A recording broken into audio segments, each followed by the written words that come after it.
buongiorno a tutti, sarò brevissima visto che l'ora è tarda e visto che dopo di me dovrà parlare il sindaco. Scusate, mi metto qua per semplicità. Niente, io sono capogruppo della lista civica, del gruppo civico Chioggia Protagonista. L'anno scorso ho deciso di entrare in Forza Italia, la mia prima iscrizione di partito. Appoggio la candidatura di Sandro alla segreteria quest'oggi. E mi fa piacere, come ha ricordato dal consigliere Vianello, che questa sia comunque un'occasione di democrazia, perché al di là di chi poi come dire, si aggiudicherà queste elezioni interne,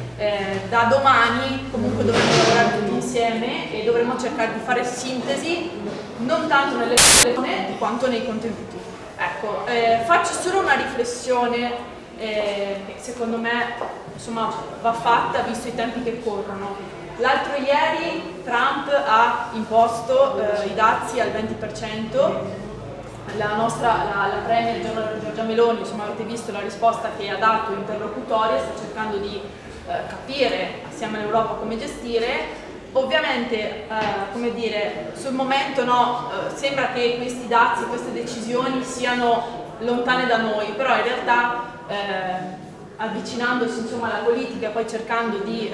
capire in concreto, vediamo che anche le decisioni che arrivano da così lontano avranno inevitabilmente un impatto anche sulla nostra economia, e di questo dobbiamo essere sempre più consapevoli, cioè di quella che viene chiamata prospettiva global, cioè quello che succede globalmente poi ha un impatto localmente. E quindi da questo punto di vista secondo me è fondamentale che l'intersezione, che la connessione fra i diversi livelli di governo,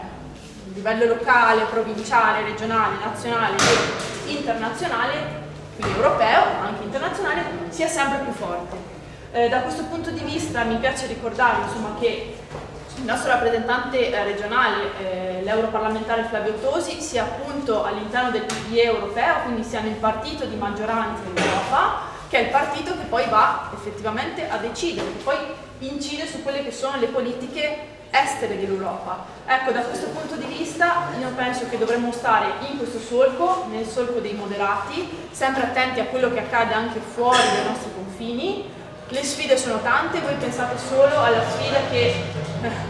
ci tocca dell'intelligenza artificiale, che è stata regolata l'anno scorso a livello europeo e che adesso non ci rendiamo conto, ma fra poco inciderà su posti di lavoro, su anche i settori tradizionali, penso alla pesca, penso all'agricoltura, tutte queste come dire, realtà che fino ad oggi erano legate a una certa tradizione verranno necessariamente innovate anche da questi sistemi, per non parlare del mondo dei servizi, per cui se voi leggete ieri il Sole 24 Ore vedete che da qui al 2030 non so quanti posti di lavoro diminuiranno nel mondo dei servizi, istruttori, contabili, cioè abbiamo un rischio concreto di un mondo che si sta stravolgendo. Per questo dal mio punto di vista è fondamentale la connessione tra i livelli, fondamentale il dialogo, il rapporto, e fondamentale stare nel centro moderato, nel centrodestra moderato, e però per me oggi è fondamentale appoggiare la candidatura di Sandro a questa occasione di democrazia. Vi ringrazio.